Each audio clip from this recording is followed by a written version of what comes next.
Chapter 41. The ride of the shelter is short. It's hot and bumpy. We ride with the windows open and the hot wind whipping at our faces. I bury my face in Pequeña's shoulders because each bump jangles us and each creak makes me feel like I'm back on the train.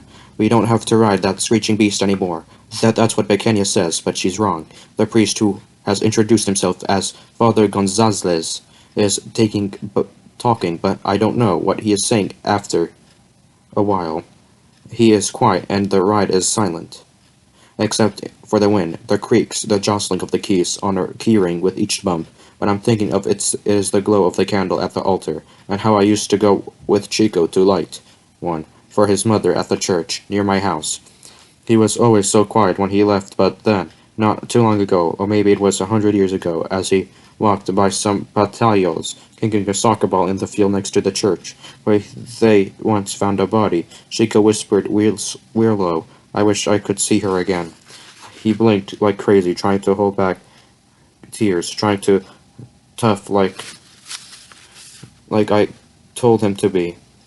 Chico, you have to be tough, or el mundo te va a comer man. Why was I telling him like the world was going to eat him up?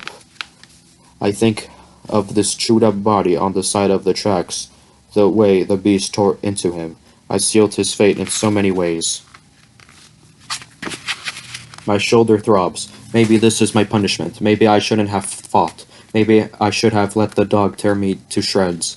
But I wanted to live, and I'm ashamed that, even though I tell myself I'd have no right to live, after this trip cost Chico his life, even then I still want to live. That day, Chico walked wiping the tears from his face in the late afternoon sun of Barrios, when the sun isn't so bright, when the sky is so pretty, it can make you sad, especially when your friend is crying for his mother. It was the saddest thing I'd felt in a long time, and I didn't know what the hell to say to him. So I said nothing, and we just kept walking. That's the kind of friend I was, the kind who broke him, who pushed him, who he would never tell he was too tired to go on, because he knew I'd just say, be tough. So he kept going, and going, until he fell off the train, just as if my hand had pushed him. I close my eyes. The candle at the church glows in my mind. Is the pain real bad? Pequeña whispers next to me. I open my eyes, feel tears on my cheeks. That I don't remember crying. I don't know, I'll tell her, because even throbbing pain feels like nothing now. How can I be both? And then I remember what I'd heard about people who fall off the train and live to tell about it. The ones who are sliced by its wheels but don't feel it even as they stare at their dismembered bodies. At first, they feel nothing. The pain comes later. Maybe Chico didn't feel it. I hope he didn't feel it. I hope the pain of it never came. Pequeña takes a deep breath, a worried look on her face, just as the truck slows as we roll up to their small shelter. We get out of the car slowly, the sand-colored building blending in with the dirt and landscape. Father Gonzalez urges us to follow him into the shelter, where he introduces us to a woman named Carlita. She was full cheeks and smiles a lot. Benvidios, mijos, she says. She listens intently as Father Gonzalez tells her what happened, and how we'll need to stay here a while. Carlita's shirt is blue. It's American Eagle blue. If I had a box of crayons, it would carry crayons like Chico's blood red, Ray's warehouse yellow, Hell Route orange. You need some food, a shower, some rest, Carlito says as Father Gonzalez goes and says hello to other people in the shelter. You need to feel human again. I don't want to feel human again. I want to feel human again. I want to live. I want to die. I want Chico back. I want a million contradicting impossible things. I want to tell them. How are any of them possible? But I stay quiet and follow her as she shows us where the restrooms are and where we'll rest. Bunk beds lined up in rows in two rooms. The left room for a woman, the right for men. She shows us to the men's quarters and points to an empty bunk, then digs in some boxes in corners of the room, pulling out t-shirts and jeans we can wear. It be right back, she says as she leaves, and returns moments later with a small thin towel for each of us. Shower now, and I'll get you some food. Usually dinner time is at 5, but I'll warm some food for you too. Now, and you can come to the kitchen when you're ready. She smiles, and her smile, her kindness, almost don't make sense. How can there be good when there is so much bad?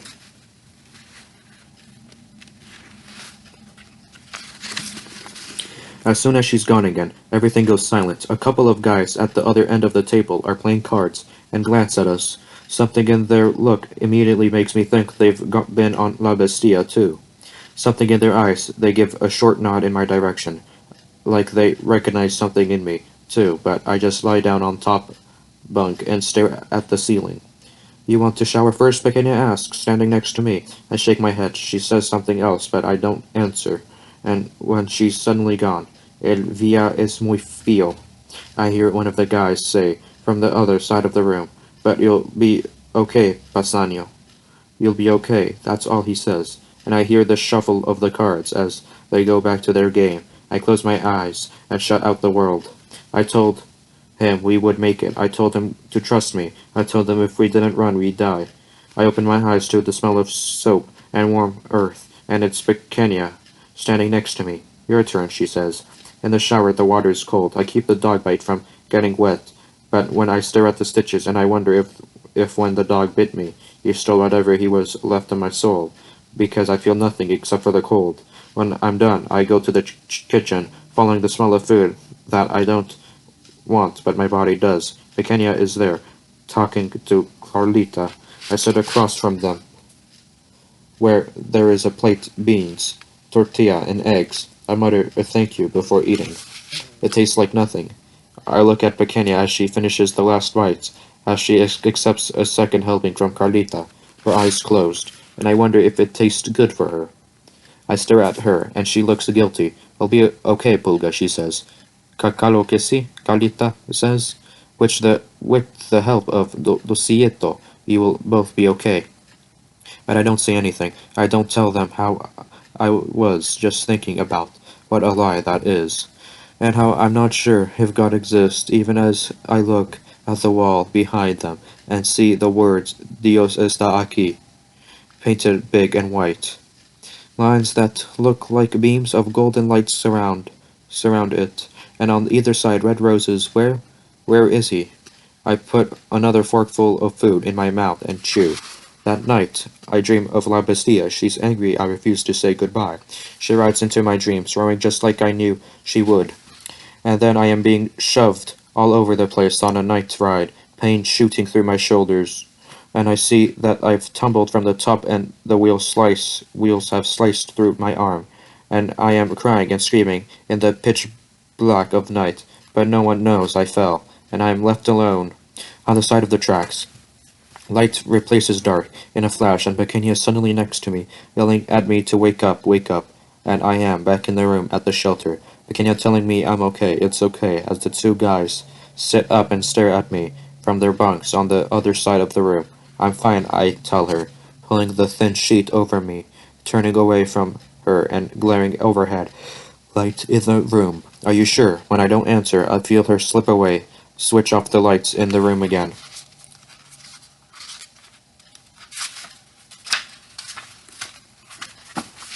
I stare at the darkness, trying not to fall asleep, fighting to stay awake so I wouldn't have to have bad dreams. But fighting sleep reminds me of being on the train. Everything reminds me of La Bestia. I wonder if I will ever truly escape. In the morning, my eyes snap open at the sound of clanking. I take the cracks and patches of the brown of the water-stained ceiling, the voices of others, the bittersweet scent of coffee, the sound of running water, and more clanking. My heart races, and I have to clutch at my chest to calm it down. Breakfast, Pequeña stands at the door, a new cap on her head, but her dirty jacket still on her head, still on her back. I'm sweating, and Chico's face flashes in my mind. I hear the echo of his voice. I think I was dreaming of him. I want to go back to the dream. You need to get up, Pequeña says, her voice snipping through the thin thread of my dream.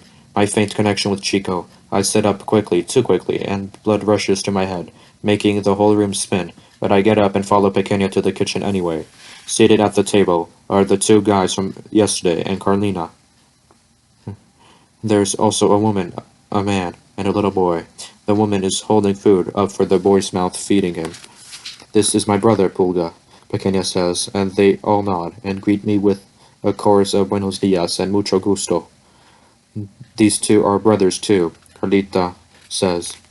She gestures to the two boys with whom we shared the room, Jose and Antonio, and the two guys nod at me. Nilsa. I'm Nilsla, the woman feeding the child says. This is my husband, Alvaro, and this is our little one. We call him Nene, she says, smiling down at the small boy. He looks at me and gives me a little wave. I look away. Carlita puts a plate of food in front of me. Some shredded chicken and mostly potatoes, stewed in a tomato sauce. I thank her quietly, and her hand touches my good shoulder, and I can't help but shrug it off. Everyone continues talking as my hand picks up the spoon and brings the food to my mouth. My jaw chews it, and my tongue pushes it down my throat, but I don't taste it. All I can do is stare at it and remember how hungry we were on the whole trip. I could eat a mountain of chuchitos. I don't want it, but I want to waste any of it. I won't waste any of it. How's your arm? Carlitos asks me. Her voice reaches me from somewhere far away, and when I look at her, I shrug. I'll change your bandage today, she says. And you, she says to Alvarado. I hadn't noticed it at first, but now, as I take him in more, I notice the bruises on his face. Are you feeling stronger? Carlita says. He nods. Yeah, I feel stronger. He smiles as if to try to prove it, but his wife looks worried. You know, sometimes you have bad luck on this trip. That's all. You can't accept to come out of it unscathed, but you have to keep going. Así es, Carlitos says, sighing and looking down at the table. What happened? Pequeña asked Alfredo. We got mugged along the way. Nilsa answers instead. They took our money and beat Alfredo. But God was with us, Alfredo says, looking at Nilsa. They just took our money and beat me up. They didn't hurt you or Nene. She nods and lets out a sigh. Alfredo's words, that God was with them, repeat themselves in my ears. I think of God there next to Alfredo as he was being beaten, as Nilsa and Nini watched in horror. I wonder where he was when Chico was dying, on the train, watching. Anyway, Alfredo, now we are close. His eyes brightened a bit. We were able to scrounge up enough money from a cousin I have in the U.S. and Nilsa's family. And now we have enough for El Coyote to lead us the rest of the way. And then we're there. We'll see, just like that, Nilsa says, shaking her head and taking another deep breath. She and Alvaro exchange a look that makes me think of this trip was more Alfredo's idea. How many die, Alfredo? How many die in the desert, she says. Alfredo stares at her intently. How many die back home, in Honduras? Nilsa doesn't answer and instead goes back to feeding Nene. What about you two? Alvaro asks me, Pequeña. How are you crossing? I look down at my plate. With the last of my tortilla, I wipe the plate as clean as possible and shove the food in my mouth. Well, Pequeña says, things went bad for us too. Don't say it, don't speak it, don't. But she begins, and I hear Chico's name, and the way the air is sucked out of the room as she tells them, and the gentle horror of their responses, don't. And I see how Carlita and Nilsa wipe their faces, how Alfredo and the brothers look down at the table. Don't. As Pequeña's voice gets choked up and she tells them how we really only thought of how we would get this far and don't know what our next step will be. Maybe find a coyote. Don't. Don't tell anyone what our plans are. I remember telling him, back when I thought I had it all figured out. I pressed down on my heart, trying to stop it from remembering. I guess this is where we are now. So desperate it doesn't matter. So desperate we can't be so guarded with plans that have dissolved into nothing anyway. Alvaro takes a deep breath. You can have the trip planned, but it never goes the way. He says softly, shaking his head. And I know it's hard to trust anyone, but if you can gather the money, call your family and ask them. I'll ask the coyote we're crossing with if he will lead you too. He's very good, so I've heard anyway. Alvaro shrugs, like he doesn't want to make any promises. The two brothers at the table nod. Us too, my friend crossed with him a few months ago, and he's living in El Paso now, working sending home money to his mother. Pequeña looks at Alfredo, wiping tears from her eyes, but I see it, some kind of spark that has reignited there. Really, you would. Do you really think he'll help us? If you have the money, he will. She nods. We'll get the money. See, please ask him. He nods. I'll ask him. We're supposed to leave here in 3 days. 3 days, she whispers. Did a strange look on her face. I don't know where Pequeña thinks we will get money. I don't even ask her. Go without me, I ask, because I don't think I care about making it anymore, because I don't feel like a person anymore. But maybe I'm not. No, she says, I won't, Pulga, so please. I put my hand over my heart, wondering if it's still there, if it's still pumping blood. Okay, Pequeña asks. I think I nod. I think she reaches for my hand. I don't know. I don't feel real anymore. Maybe I'm just a ghost who has lost his best friend, his home, faith, everything.